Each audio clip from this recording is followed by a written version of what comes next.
Hi kids! Today we're going to learn the sounds of the letter E. Here are some common letter E sounds. Short E says "ah," like an egg. Long E says "e," like an eat.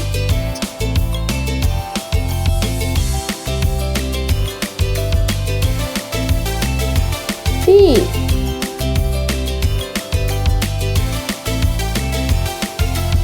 E can also make the long A sound, like in rain. Now it's your turn. Say it with me. E, E, A.